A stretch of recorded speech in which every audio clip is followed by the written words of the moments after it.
es que Hugo Aguilar básicamente lleva 20 años operando para el Estado mexicano y estaba perfilado para el Estado mexicano para tener este puesto. No, Hugo Aguilar no es el candidato de los pueblos indígenas, nunca lo fue el candidato de Morena. Más de 123,000 se quedan sin luz en Oaxaca y Guerrero por el paso de Eric. Ya se degradó como huracán, pero seguirán las lluvias este fin de semana.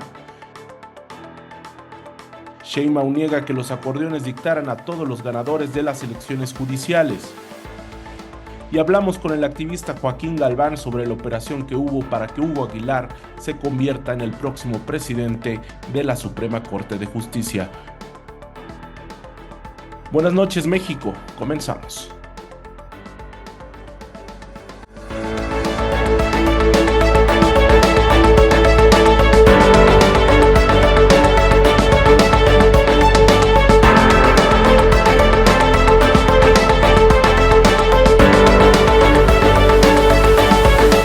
¿Qué tal? ¿Cómo le va? Gracias por acompañarnos. Yo soy Gustavo Sánchez y hoy tampoco vamos a tener noticiero, pero tenemos una charla muy interesante con un activista desde Oaxaca. Lo invito a que la vea completa. Ya verá todo lo que nos dijo sobre este proyecto que hubo detrás de Hugo Aguilar para que se convirtiera en el nuevo presidente de la Suprema Corte que comenzará a operar en septiembre. Y ya vamos a ver quién es Hugo cuando llegue a la Suprema Corte, pero hay algo que decir antes de ese momento y vea todo lo que nos dijo Joaquín Galván, una entrevista que no se puede perder, dura 30 minutos, pero ojalá la pueda ver completa porque si la ve por partes va a pensar que solo es una crítica, no, también hace pues lo elogia. Pues así es que vamos a hablar de Hugo Aguilar, quédese en buenas noches. Pues una de las sorpresas que nos dejó esta elección judicial, elecciones judiciales del 1 de junio, fue quién ganó la presidencia de la Suprema Corte, que va a ser para quien más votos obtuvo en la pasada elección. En las encuestas decían una cosa y finalmente quien llega no había sido pues visto en las encuestas como en los primeros lugares. Se trata de Hugo Aguilar Ortiz.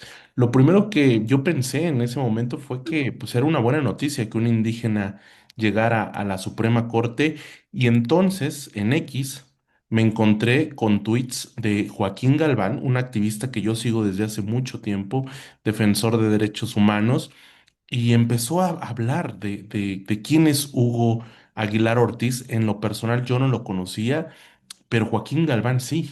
Y me empecé a dar cuenta, pues que no era la historia de que nos quieren contar, o no es, todo parece indicar que no es la historia color de rosa que nos quieren contar de que un indígena llegó a la corte y hasta ahí se acaba, sino hay todo un contexto y por eso lo invité a Joaquín Galván a estar con nosotros. Joaquín, ¿cómo estás desde Oaxaca? Buenas noches. Muy buenas noches, Gustavo, me da gusto saludarte y pues platicar de este tema. Hay toda una historia detrás de Hugo Aguilar. Empecemos por aquí, ¿desde cuándo lo conoces? Porque yo, en lo personal, te soy sincero, yo no lo conocía, ni sabía que estaba en la boleta, ¿eh? A ese grado llegó. Tú sí lo conocías. Sí, bueno, yo lo conozco desde mi infancia, en mi comunidad, porque pues bueno, para hablar de Hugo, he insistido que hay que hablar de dos escenarios de su vida, que es este Hugo joven, abogado, indígena de los años 90, recién egresado, y que de alguna otra forma, pues venía trabajando en comunidades indígenas, con las comunidades indígenas y para las comunidades indígenas a través principalmente de una asociación civil muy reconocida en Oaxaca que se llama Servicios del Pueblo Mije y que pues encabezaba para esos tiempos un intelectual indígena muy importante de nombre Floriberto Díaz, ya afinado, y que pues bueno, un teórico de la comunalidad muy importante en Oaxaca y que es gracias precisamente a este trabajo de Floriberto Díaz que Servicios del Pueblo Mije como organización se posiciona a nivel estatal y al sureste del país, llamando la atención de un movimiento muy importante, un movimiento indígena muy importante que es el EZLN, el Ejército Zapatista de Liberación Nacional, y que finalmente pues invita a esta organización a participar como parte de la estructura o el consejo del movimiento del STLN para los acuerdos de San Andrés, que fueron los acuerdos que versaban sobre la autonomía y la lucha de las comunidades indígenas, y que pues bueno, dos de los representantes de la organización fueron precisamente Adelfo Regino Montes, que es el actual titular del INPI, y Hugo Aguilar Ortiz, que ha sido de alguna otra forma, no se puede hablar de Adelfo Regino sin Hugo Aguilar Ortiz, ni de Hugo Aguilar Ortiz sin Adelfo Regino Montes. En ese contexto se da a conocer Hugo Aguilar y también es así como lo conocemos en mi comunidad como asesor de comunidades en temas agrarios, en temas de persecución política a defensores y defensoras del territorio, por ejemplo, o de la autonomía de los pueblos indígenas. Y pues se vuelve también asesor durante mucho tiempo de mi comunidad, ¿no? En los años 90. Yo siendo niño, 5 o 6 años, pues ya tenía la referencia de Hugo. De ahí, esa es la primera etapa de la vida de Hugo, pero después tenemos otra etapa de la vida de Hugo vinculada con su integración tanto de él con Adelfo Regino a la estructura del Estado mexicano y que es donde se genera una ruptura precisamente con las bases indígenas, las bases sociales que venían de alguna otra forma respaldando el trabajo de Diego Aguilar y que finalmente pues genera una ruptura y hasta se llegó a hablar de una traición a los movimientos indígenas, ¿no? ¿Al Entonces, Estado o a ¿cuándo Morena? empieza? Perdón. ¿Al Estado o a Morena te refieres? No, la traición a las comunidades indígenas, No, porque venía de pero estos. dices, esta vinculación, dices, se vincula al Estado. Al Estado mexicano hablando de estructura, porque empiezan por invitación del entonces gobernador Gabino Cue de la coalición PAN-PRD Convergencia en Oaxaca. Posteriormente, bueno, se desenvuelven en ese contexto, se integran a la Secretaría de Asuntos Indígenas del gobierno oaxaqueño y es donde pues ya empiezan a operar para la estructura gubernamental local. Cuando llega entonces el presidente Andrés Manuel López Obrador, más bien comienza esta proyección del presidente López Obrador para quedar electo como presidente, pues invitan a Hugo Aguilar Ortiz y sobre todo a Adelfo Regino a formar parte del equipo del presidente, donde en el Instituto Nacional de Pueblos Indígenas, Adelfo Regino como director general y pues Hugo Aguilar como pues titular de la Dirección de Pueblos Indígenas, en la dirección jurídica. Entonces, pues bueno, esta es otra nueva faceta de Hugo Aguilar y de Adelfo Regino, donde finalmente pues empiezan si ya había una ruptura con las comunidades indígenas, ahora una confrontación con muchos movimientos y organizaciones y personas defensoras de pueblos indígenas, porque desde ese puesto político de poder más bien estratégico, Hugo Aguilar se vuelve estratega principal, cerebro principal, pues de las consultas que se hicieron sobre los megaproyectos como el Tren Maya, como el Corredor Interoceánico en Oaxaca, y pues que bueno, se desarrollan en un contexto de denuncias por irregularidades, por abusos, incluso por criminalización a personas defensoras indígenas que incluso ahorita están detenidas por delitos federales por oponerse a megaproyectos. Y finalmente es Hugo Aguilar, ese defensor de pueblos indígenas, el que al parecer ahora opera para el Estado y que incluso pues opera para los intereses estructurales del Estado que incluso criminaliza y confronta movimientos indígenas. Ese es un punto clave de mis críticas hacia Hugo Aguilar. Otra crítica clave que hice sobre Hugo Aguilar fue que, pues bueno, también fue el que, de alguna otra manera, el cerebro que orquestó la reforma al segundo constitucional en materia de pueblos indígenas, añadiendo este elemento textual a la letra constitucional, nombrando a los pueblos indígenas como sujetos de derecho público, así lo enunciaron, así se promocionó la reforma constitucional, y que precisamente buscaba, de buenas intenciones no se construye, ¿verdad? Un mundo, pero buscaba, en palabras del INPI, de Adelfo y del propio presidente, pues darle certeza jurídica a las comunidades indígenas, ¿no? En cuestión de autonomía, de territorio, etcétera. No obstante que una de las principales críticas a esta reforma fue que no resolvía de fondo el tema de cuando se veían confrontadas los intereses del Estado y los intereses de las comunidades indígenas, sobre todo en temas de autodeterminación, por ejemplo, si aceptar o no un megaproyecto, ¿no? ¿Qué pasaba cuando un megaproyecto no era aceptado por una comunidad indígena? Y cómo evitaba esta reforma que, por ejemplo, el Estado mexicano pues determinara un megaproyecto como de seguridad nacional y que por ello no se aplicaran consultas, no se aplicaran en procesos de análisis, etcétera, ¿no? Entonces, esta reforma constitucional no resuelve ese problema de fondo y ahí viene otra crítica principal a Hugo Aguilar. Antes de pasar a ese punto, a esa otra crítica, en esta nos detenemos porque se circula en redes sociales la versión de que Hugo Aguilar engañó a pueblos indígenas. ¿Así lo ves con estas consultas? Bueno, pues en realidad tenemos que basarnos en la experiencia de cada comunidad, o sea, no podemos hablar en su generalidad. Habrá comunidades que de alguna otra forma, pues sentirán que se les hizo una consulta adecuada. Habrá otras comunidades que no. El pueblo yaqui incluso hizo declaraciones muy fuertes sobre Hugo Aguilar, precisamente criticándolo por los procesos de consulta, pero pues justo esa inestabilidad viene a reflejar algo, ¿no? Una irregularidad, ¿no? No hay un consenso de que estas aplicaciones de consultas, de procesos, hayan sido los ideales, los acordes a los estándares internacionales, ¿no? Esa es la situación principal, que pues bueno, tenemos que hacer una valoración y no invalidar ninguna de las voces, ni de los que están a favor de Hugo, ni de los que están en contra, ¿no? Porque parten de una experiencia personal.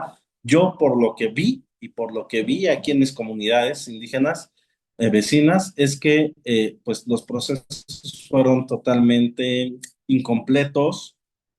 Muchas de las consultas que se presumieron como consultas en realidad fueron consultas a autoridades, no a comunidades. Y aquí la última palabra proviene de la asamblea, ¿no? De la asamblea, no solo de la representación de una autoridad. Entonces hubo muchas cosas que no estuvieron apegadas a estándares internacionales, muchas era necesario traducir mucho material informativo a lenguas indígenas y no se hizo. Y eso te hablo en general de distintos proyectos.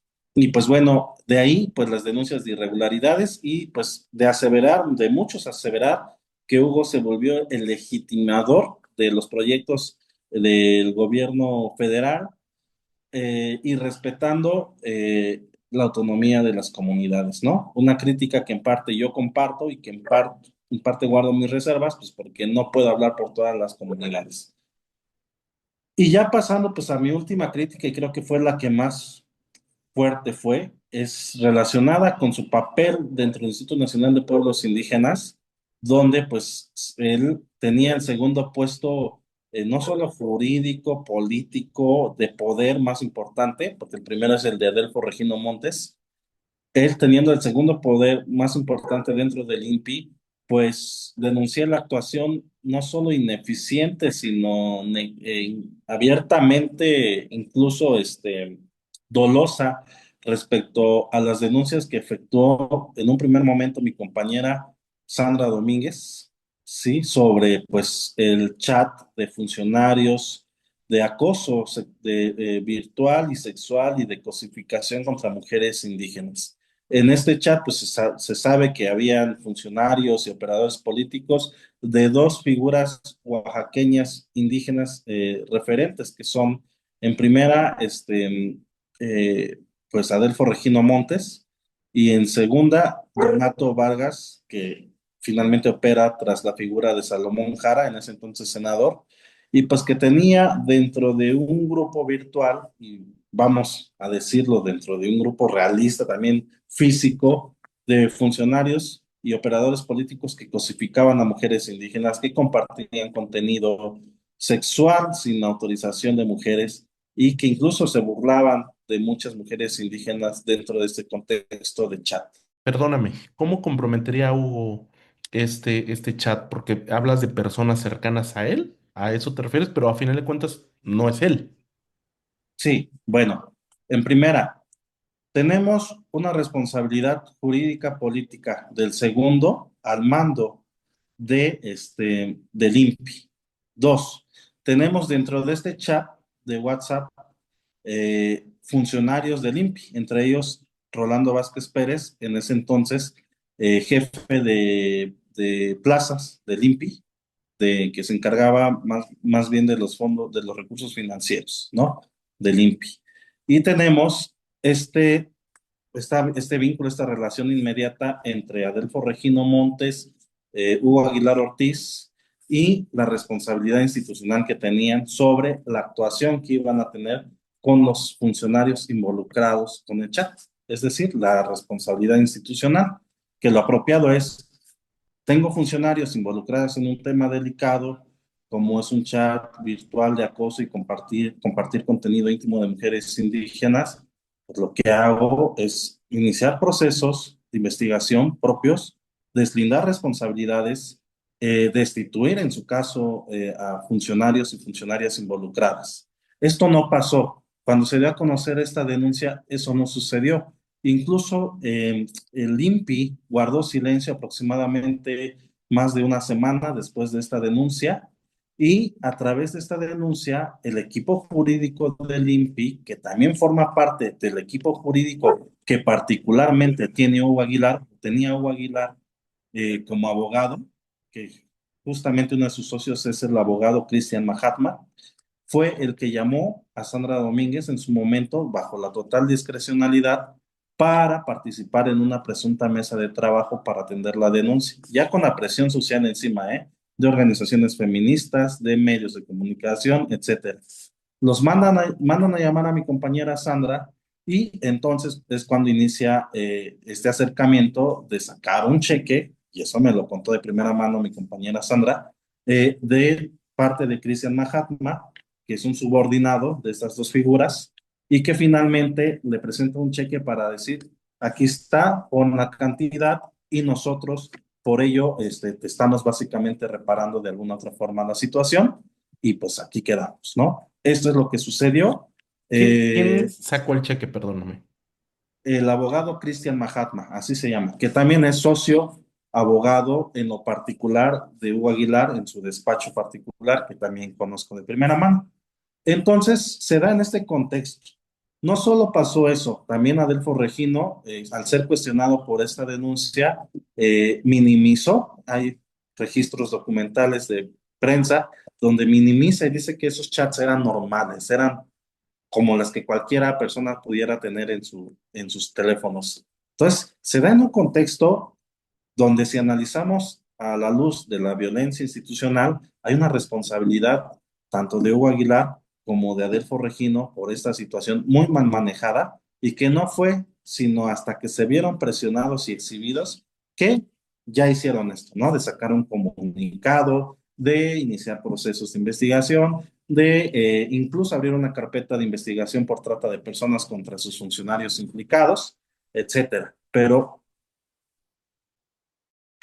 a esto y por voluntad política de Hugo Aguilar y de Adelfo Regino, no hubo ningún acto que nos ayudara o que ayudara en su caso a la denunciante a, de alguna otra forma, alcanzar procesos de reparación y justicia.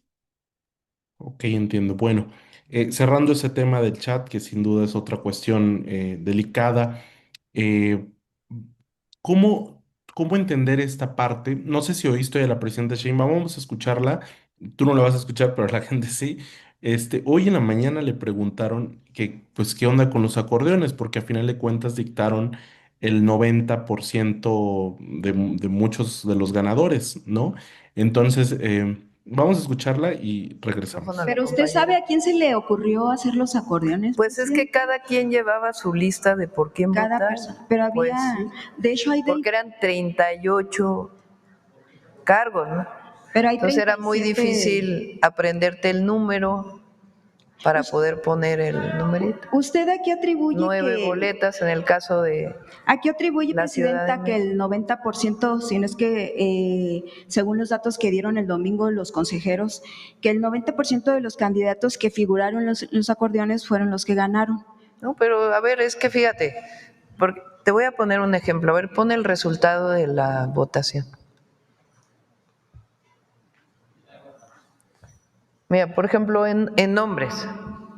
O sea, Hugo Aguilar Ortiz tuvo 6.195.612 votos. Él venía en los acordeones. 6 millones. Su Ahora, el siguiente tiene 3 millones de votos.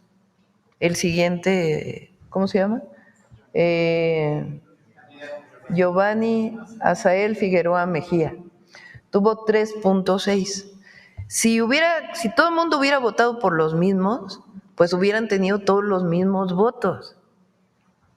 Pero según los datos que ya sacaron, el 80% Por eso, de pero a los que ver, ganaron… ¿cómo me explicas esto? Que el segundo lugar de hombres tenga prácticamente la mitad de los votos del primero. Quiere decir que la gente, pues sí votaron muchos por Hugo, pero en los otros pues distribuyeron sus votos. Por ejemplo, estos eran 4 hombres, ¿no? El quinto, 1, 2, 3, es Isaac de Paz González. Tuvo 2.800.000 frente al que sigue 3.584.000. En el caso de los datos Entonces, que ellos si dan… hubiera todo mundo votado igual, pues todos los votos hubieran sido iguales. Bueno, los Todos datos hubieran tenido la misma cantidad hablan que el de votos. 80% de los candidatos, por ejemplo, nada más para magistrados a la Suprema Corte, son los que ganaron. O sea, los que venían en los acordeones son los que ganaron. Y uno de los Pero hay consejeros… dispersión de votos, eso es lo que yo estoy Uno de los planteando. consejeros habla de que, de la duda que les resalta a ellos y que les ha saltado a mucha gente también, que había 7,000, habla de 7,000 millones de probabilidades, combinaciones posibles para poder elegir a los magistrados. Y resulta que solo los que ganaron son los que venían en los A ver, acordeones. porque podemos quedarnos aquí 1 hora platicando sobre esto, ¿no? Entonces, No, por eso le pregunto por eso. directo, si usted cómo, Por eso el ¿a qué INE. atribuye usted que los que ganaron son los que venían en los acordeones? No, es que no es así, porque si no todos hubieran votado igual. Esta parte que comenta Sheinbaum es interesante, Joaquín, porque ella dice, si todo hubiera sido por los acordeones, entonces todos hubieran tenido la misma votación. Tiene un punto, ¿no? O sea, Hugo Aguilar, a final de cuentas, él le preguntan y él se vuelve nota hace unos días y dice, a mí no me puso nadie, ¿no? Y siempre se refiere a este tema de 6 millones de votos. No es poca cosa, ¿eh? Que 6 millones de votos, pues te lleven a un cargo. Y el argumento de la presidenta es, no tiene que ver los acordeones porque si no todos hubieran tenido la misma votación. Y no fue así. ¿Tú qué respondes a esto? Yo lo primero que respondería en primera, es que Hugo Aguilar básicamente lleva 20 años operando para el Estado mexicano y estaba perfilado para el Estado mexicano para tener este puesto. No, Hugo Aguilar no es el candidato de los pueblos indígenas, nunca lo fue el candidato de Morena, fue el candidato del Estado mexicano para el que venía trabajando desde hace más de 20 años, ya desde la ruptura que tuvo con las comunidades indígenas y los movimientos indígenas. Pero Dos, lo fue en secreto, Joaquín, porque, o sea, no, no no, sabíamos de no, él la no, amplia no fue en mayoría. secreto, no fue en secreto porque él siempre trabajó como a la sombra de Adelfo Regino Montes, siempre fue una persona de perfil bajo, pero no obstante, su trayectoria siempre fue pública, siempre supimos cuándo ya formaba parte de la estructura del Estado mexicano. Ahora, dos, me sorprende que digan que no se veía venir a Hugo Aguilar cuando venía su nombre postulado en los acordeones que se entregaron a funcionarios municipales, estatales, federales. Diría la compañera Yasnaya, más bien el componente racista de los medios de comunicación, de toda esta estructura que le dio cobertura, más bien nunca hizo creer que una persona de tez morena y con todos los adjetivos que le pusieron fuera a encabezar la Suprema Corte de Justicia de la Nación, cuando evidentemente venía perfilado dentro de los acordeones venía perfilado ya como desde tiempo de atrás, incluso por el mismo señalamiento de la presidenta que dijo ya es momento de un ministro indígena. Pues, entonces ya venía de alguna otra forma anunciado. Que el racismo no nos haya permitido verlo es un tema muy distinto. Y finalmente, pues más allá de este discurso de que si es o no una persona indígena en la Suprema Corte, yo creo que estamos viendo más bien el empoderamiento o el cierre del bloque o del eje de Morena, del partido oficial, dentro de los tres poderes, en el ejecutivo, en el legislativo y en el poder judicial. Tenemos ya, Algo cantadísimo y nos sí, dijeron que no y, iba a ser así, ¿eh? y claro, o sea, qué bien le sirve este eufemismo del abogado indígena, del abogado que mueve los pueblos, que viene de los pueblos, para precisamente encubrir que es más bien el abogado que viene de Morena y que ha operado para Morena los últimos años y para los intereses del Estado mexicano. Y que con él se cierra el bloque de tener el control de los tres poderes del gobierno federal y del Estado mexicano. ¿No? Creo que todos estos eufemismos y estas patadas de ahogado de si él venía o no en el acordeón, pues ya no hay ni siquiera necesidad de analizarlo cuando lo vemos que es el operador de los proyectos estratégicos del gobierno federal en comunidades indígenas que han implicado despojos, denuncias de despojo, de criminalización, de persecución contra personas defensoras y movimientos indígenas en el sureste del país. Y entonces, pues, de ahí viene esta realidad y claro que por supuesto, pues al gobierno le conviene hablar de Hugo Aguilar, el abogado indígena, Hugo Aguilar, el que nadie esperaba, Hugo Aguilar, ¿no? Para finalmente encubrir que estaba totalmente diseñado por el gobierno federal que él llegara a la Suprema Corte y representando más bien los intereses del Estado mexicano. Y es donde yo lanzo mi cuestionamiento de ver. Finalmente, yo le dije a Hugo Aguilar en una plática que tuvimos precisamente en esta animadversión de declaraciones, de que espero en él ver un poco de lo que fue Hugo Aguilar al inicio, del joven activista, abogado indígena, que sí estuvo del lado de los pueblos. Eso también hay que comentarlo, me llama mucho la atención que lo digas porque también hay que decirlo, ¿no? O sea, podemos hacer la crítica a cómo llegó Hugo, punto y aparte, tiene un periodo de gracia, por así decirlo, que tienen todos los funcionarios, ¿no? Para decir, a ver, vamos a darle el beneficio de la duda y vamos a ver qué va a hacer. Pero Así es. lo que hemos escuchado, perdóname, lo que hemos escuchado en lo que, desde que ganó, lo que más he escuchado, al menos yo, es que no va a usar toga. No sé si has escuchado otra cosa. Sí, pues estos aspectos totalmente superficiales, ¿no? Y que yo creo que no llevan a ninguna discusión de fondo, ¿no?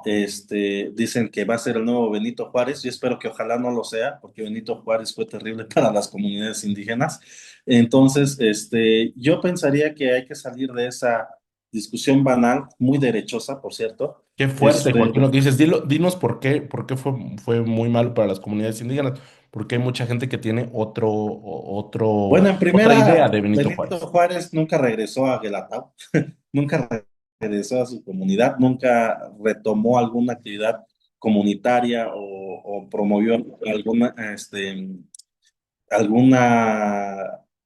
algún movimiento indígena dentro de la comunidad en la que provenía. Dos, promovió lo que finalmente fue la ley Lerdo, que fue la desarticulación de la tenencia comunal de la tierra y que con un enfoque claramente liberal, y sabemos que Benito Juárez fue liberal, promovió la privatización de las tierras indígenas, haciendo muchísimo daño a muchas poblaciones que hasta ahora tienen las secuelas a través de conflictos agrarios, etcétera, precisamente de tratar de enajenar y privatizar la tenencia de tierra comunal, entre muchos otros análisis que podemos hacer de Benito Juárez, pero eso es lo primordial.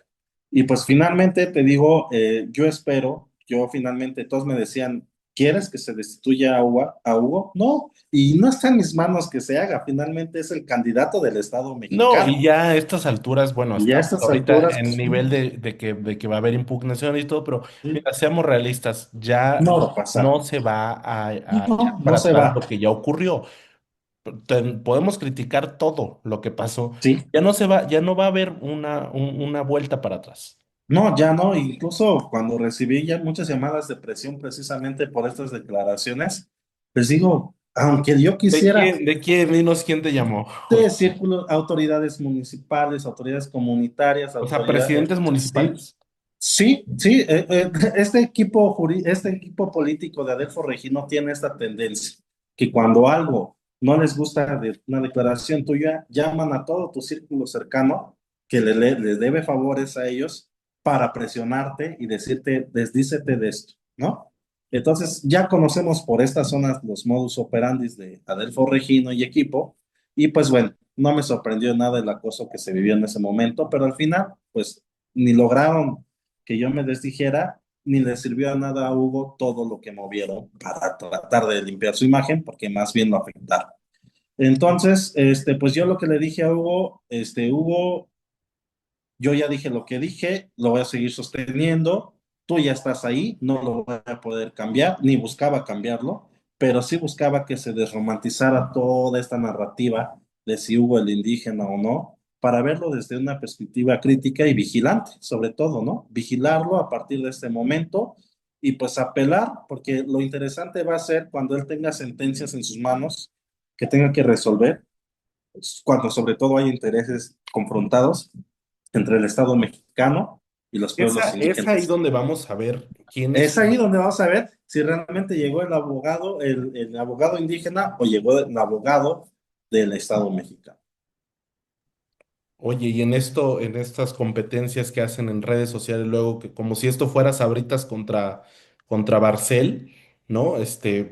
¿Tú qué balancearías de tener un presidente como Hugo a tener una presidenta como Norma Piña?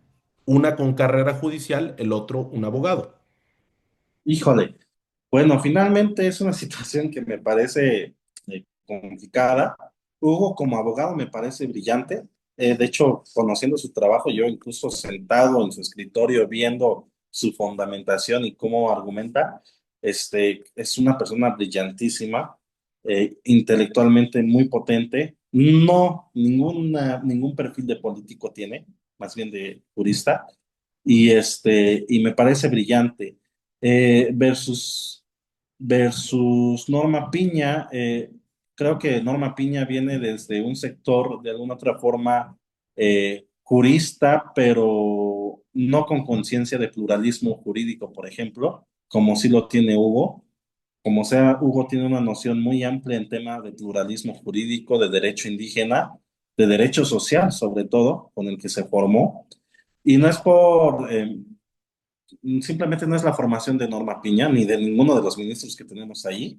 Y creo que eso va a ser interesante. Sí, va a ser interesante ver este toque de derecho indígena, de pluralismo jurídico, de derecho social en estos enfoques de las sentencias que se vayan a realizar. Pero vamos a ver si efectivamente Hugo los va a aplicar o vamos a seguir bajo el lenguaje técnico del Estado mexicano o en la simulación de aplicar un lenguaje eh, aparentemente agradable a los pueblos indígenas, pero que finalmente logre otras consecuencias, ¿no? Más bien en contra de las comunidades indígenas. Entonces creo que pues se vienen casos emblemáticos donde vamos a saber realmente a qué Hugo estamos viendo allí en la Suprema Corte y hay que estar atentos a eso. Pues ya platicaremos cuando se traten esos casos, porque entonces recordaremos esta charla y diremos, se los dijimos, o sea, Así es, así es. este era el perfil de Hugo que todo apuntaba a esto, o la corrección, ¿no? La corrección de, bueno, hicimos la crítica, pero finalmente está viendo por las comunidades indígenas. Nos vamos a ir precisamente con esta imagen, espero que pueda ponerla, de los pueblos. ¿Cómo viste esta imagen de entregándole el bastón de mando? A mí me recordó cuando llegó López Obrador a la presidencia, que hicieron un ritual muy parecido y ahora le hacen lo mismo a él. Yo no sé quién sea el encargado de hacer estos rituales, meterlos, digamos que en estos momentos, pero a mí me recordó mucho una imagen a la otra. Yo te voy a ser muy directo en eso y te voy a ser muy claro en el sentido de que si habláramos con el Hugo Aguilar de los años 90, de este Hugo Aguilar de los movimientos indígenas, el primero que se opondría a lo que ha pasado con él al recibir esto de la limpia y del bastón del mando, el primero que se opondría sería Hugo, ¿no? Hablando del Hugo de antes. ¿Por qué? Porque pues precisamente el instrumentalizar estos signos indígenas que representan autonomía para legitimar actos de Estado, como lo fue su nombramiento como miembro de la Suprema Corte, o como lo hicieron para dar apertura a los megaproyectos, que también hicieron rituales indígenas, no significa genuinamente que este proyecto o ese acto sea genuinamente indígena. Más bien, que puede ser la instrumentalización de lo indígena para tratar de legitimar proyectos de Estado. Y como lo dije, la última declaración que hice, creo que lamentablemente Hugo Aguilar es un proyecto de Estado. Fuerte, qué fuerte. Me estoy imaginando como un empaque, ¿no? Y qué fuerte que la historia, o sea, la historia les queda perfecto, estamos de acuerdo. O sea, la historia es, o sea, al mundo, digamos, no dentro de México, sino al mundo, es como, ah, miren, eligieron un presidente indígena y salieron a votar por él decididamente, pero internamente, pues sabemos todos estos detalles, sabemos lo de los acordeones. Ahora, lo que dice la presidenta, pues es otro punto que yo no me podría explicar más que por una segunda operación, o sea, así como hubo una operación política generalizada de acordeones, una segunda operación política, pues pudo haber sido de, a ver, de estos tantos acordeones, vamos a elegir una cantidad para que se vote más por ese señor. Ya estamos especulando totalmente, pero pues podría ser la respuesta que ya no le dio hoy Reina Idea a lo que le estaba comentando, porque sí es un punto lo que tiene la presidenta, ¿eh? Porque dice, muestra la cantidad de votos que tuvo Hugo, son más de 6 millones, y el segundo lugar en hombres tuvo 3,5 millones, por ahí. Entonces, pues sí está todo, o sea, digamos que el empaque les quedó, ¿no? Claro, pero pues imagínate tener el control de tantos nombres aún con acordeones, ¿no? Obviamente se te va a traspapelar uno, ya no te vas a acordar, o la desesperación de que no acabas te va a hacer ya firmar al final. Lo que parece importante para el Estado mexicano era garantizar que Hugo quedara. El mayor interés del Estado mexicano era garantizar que Hugo quedara en la Suprema Corte. Lo de ahí creo que viene sobrando. Creo que pues, yo le echaría más, le Y, apostaría más por garantizar al principal, ¿no? Y Y es lo que pasa. ya de paso, ahora sí que de refilón, lograron otra cosa, Joaquín, que es evitar el pleito entre Lenia y Yasmín Esquivel, porque entre las dos entiendo que se detestan, pero evitaron ese pleito porque tenía que decidir de alguna manera el gobierno, el Estado, le llamas tú, el gobierno de Claudia Sheinbaum tenía que decidir si se iba con Lenia o si se iba con Yasmín, y al final de cuentas las dos tienen una votación muy similar. Las dos de todos modos van a ser presidentas de la Corte porque lo permite esta reforma en 2 años y en 4 años, ¿no? Entonces, pero ya de paso también resolvió, o sea, al apoyar a Hugo también resolvió lo otro, que es no apoyar, no cargarse Sí, por Lenia o por Yasmín. sacaron una bronquísima, ¿no? Sacaron una bronquísima que terminara generando facciones dentro del mismo movimiento, pero pues bueno, yo creo que estos rompimientos se vienen todavía. No es que se las hayan quitado, es que se las están reservando aún todavía.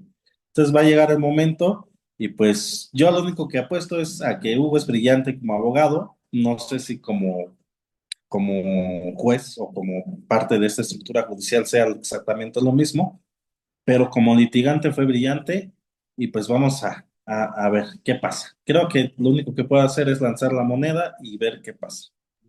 Bueno, Joaquín, pues te agradezco mucho este análisis. Te mando un abrazo, Gustavo, y pues vamos a ver, ojalá nos podamos sentar después a ver, concluir qué pasó. Sin duda, tenemos una cita en el futuro. Gracias, Joaquín. Así es. Gracias. Buenas noches. Pues así estuvo la entrevista. Gracias por acompañarnos. Yo lo espero la próxima semana en este espacio que se llama Buenas noches, México. Suerte con las lluvias, que al parecer van a continuar todo el fin de semana.